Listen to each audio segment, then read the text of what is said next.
नमस्ते। समाधि पाद। आज हम बात करेंगे चैप्टर नंबर 1 का 5वां सूत्र, जो है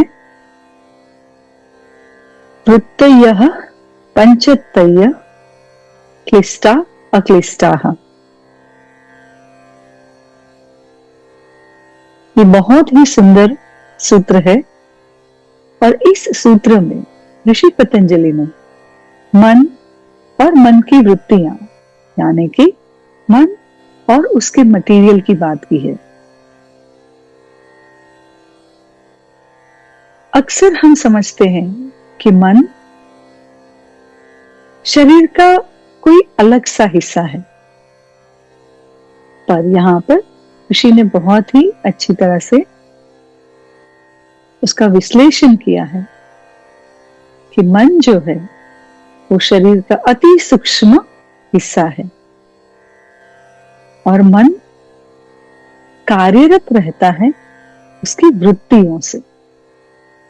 मन इतना सूक्ष्म है कि हम उसे पकड़ नहीं सकते, पर शरीर के माध्यम से हम मन पर प्रभाव डाल सकते हैं।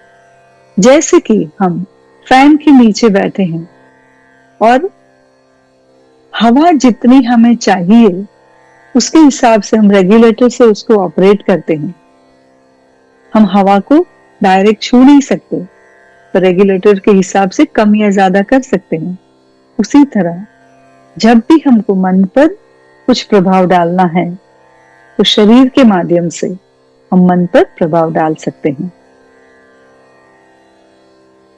मन के पास 5 वृत्तियां और शरीर के पास 5 वृत्तियां हैं। शरीर के पास जो है उसको हम कर्मेंद्रियां कहते हैं और ये जो मन की वृत्तियां हैं वो अलग अलग हिस्सों में बांटी है। और मन की वृत्तियां जो है उसमें क्लिष्टा यानी कि सुखदायक और अक्लिष्टा यानी अदुखदायक। दुखदायक यानी कि क्लिष्ट वृत्तियां क्रोध, लोभ, वासना, मोह। अदुखदायक वृत्तियां यानी अक्लिष्ट वृत्ति प्रेम, आनंद, दया, करुणा, विवेक इत्यादि। वृत्तियां कर्म के फल को जन्म देती है। जैसी वृत्ति वैसा कर्म, जैसा कर्म वैसा फल। दुखदायक वृत्तियां कर्म बीज यानी कि संस्कार के प्रकट होने का कारण बनती है। अदुखदायक वृत्तियां जिसमें वस्तु का ज्ञान होता है। सिंपली अगर समझा जाए तो प्रकृति में जो सत्व, रजस और तमस का निरंतर खेल चालू रहता है, वही गुणों से उभरी हुई वृत्तियां जो कर्म के जो संस्कार अंदर है, जो बीज है, उनसे ही प्रकट होती वृत्तियां और वैसे ही उनका परिणाम स्वरूप ये दुखदायक वृत्तियों के कारण होता है। पर अदुखदायक यानी कि अक्लिष्ट वृत्तियां जो रहती है उसमें वैसी ही वृत्तियां हैं जिसमें त्रिगुणों से परे होती हैं।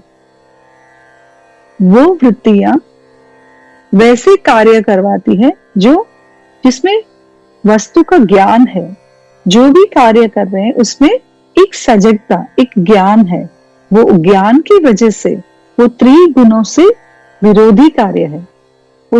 वह वृत्तियां त्रिगुणों की उपज से नहीं आती।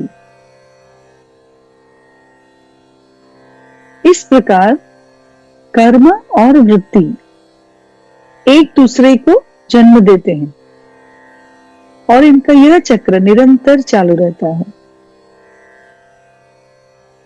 यहां ऋषि ऐसा नहीं कहते कि आपका मन आपको सुख देता है या तो आनंद देता है। मन सिर्फ दुख देता है या तो अदुख देता है। जब दुख मन से हट जाता है यानी कि अदुखदायक है, तब वहां पर ही आनंद अपने आप प्रकट हो जाता है, क्योंकि हमारे अस्तित्व का, हमारे आत्मा का जो स्वभाव है वह है आनंद। मन उसे नहीं लेता देता। जैसे ही हम उदाहरण के तौर पर देखें तो हमारे घर में खिड़की बंद है तो हमें सूर्य का प्रकाश नहीं दिखता। जैसे ही हम खिड़की खोल देते हैं तो सूर्य तो वहां पर है ही, उसे प्रकट होने की जरूरत ही नहीं है। जैसे मन का अंधेरा मिट जाता है तो सुख और ज्ञान का प्रकाश अपने आप उदय हो जाता है। बुद्ध के समय में जब डिसाइपल्स उनसे कहते थे कि हमें आनंद कैसे प्राप्त हो, तब बुद्ध कहते थे कि मैं आनंद नहीं दे सकता, मैं सिर्फ दुख हटा सकता हूं। तुम्हें दुख से मुक्ति का मार्ग दिखा सकता हूं, अदुख का मार्ग दिखा सकता हूं। और जब दुख मिटता है तो आनंद स्वयं ही प्रकाशित हो जाता है, आनंद स्वयं ही प्रकट हो जाता है। दुख की एक विशेषता है, जब आपका मन दुखी हो जाता है तो आप एकदम सिकुड़न फील करते हैं, संकुचित फील करते हैं। और जब आप सुखी होते हैं तो तब चेतना का विस्तार महसूस होता है। एक अरबी कहावत है कि स्वर्ग और नर्क कोई जगह नहीं पर एक दृष्टिकोण है। आप जहां जहां जाते हैं अपना स्वर्ग और नर्क अपने साथ ही ले जाते हैं। इसीलिए ऋषि पतंजलि कहते हैं,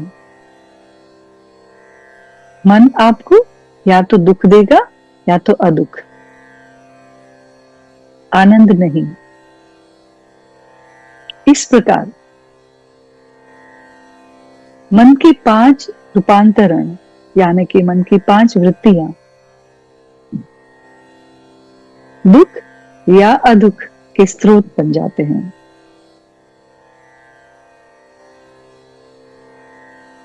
नमस्ते।